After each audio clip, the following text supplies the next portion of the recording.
L'épisode du jour, c'est un petit sujet mécanique avec une rubrique entretien. Et aujourd'hui, c'est entretenir la chambre d'air de son amortisseur Fox Float.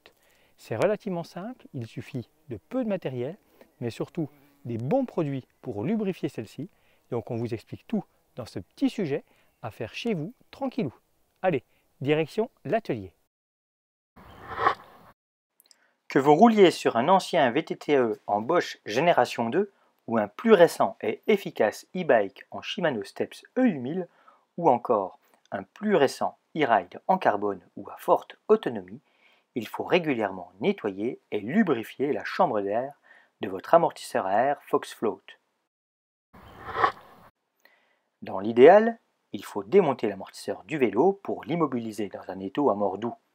Vous pouvez aussi réaliser cette opération avec les moyens du bord, en laissant tout simplement l'amortisseur en place. Ainsi, vous conservez votre réglage de tension de câble pour le blocage de l'amortisseur, voire le twin lock s'il s'agit d'un Scott. Démontez que le côté du piston de l'amortisseur du cadre. Dégonflez votre amortisseur, puis desserrez le corps tout simplement. Si c'est bloqué, vous pouvez utiliser une clé à sangle type clé à filtre. Mais là, c'est que vous aurez vraiment trop attendu pour cette maintenance.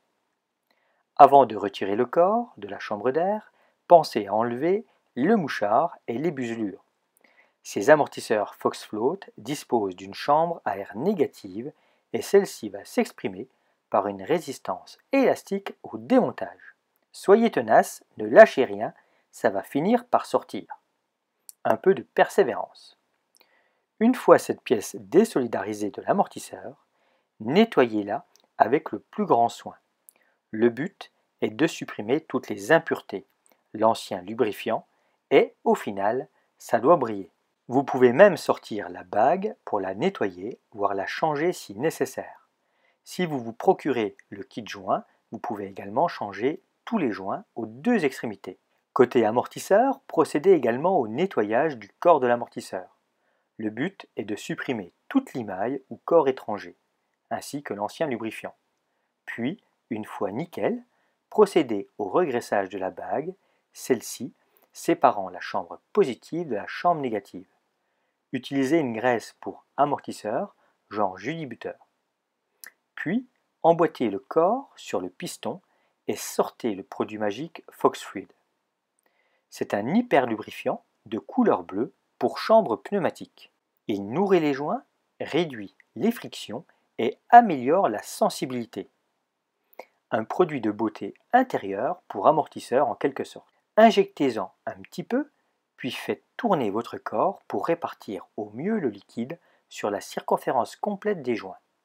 Puis, alimentez les deux chambres par un petit mouvement rotatif.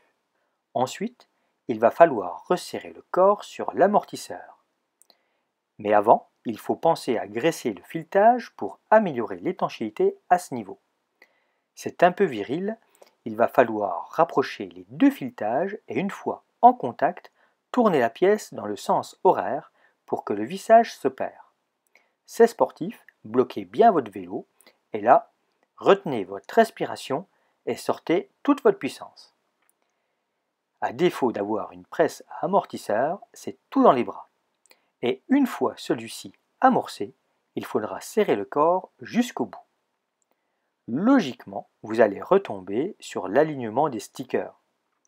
Une fois le corps serré, dégraissez les extérieurs avec un chiffon doux, puis mettez un peu d'air dans votre amortisseur, mais pas votre pression complète de roulage. Il faudra refaire un réglage complet du sag avec cyclage de l'amortisseur entre les phases de montée en pression, comme dans l'épisode 112.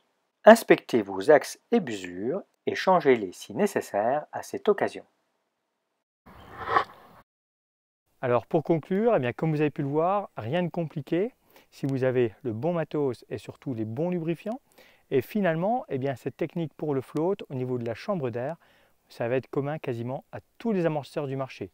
Dès l'instant que vous n'avez pas de joint à changer, c'est relativement facile de dégonfler, de démonter, d'ouvrir, de nettoyer, de regraisser et de remonter le tout et ensuite de refaire la pression et son sag et surtout de gagner en longévité au niveau du joint pour éviter justement les pertes d'air dues à un dommage de celui-ci.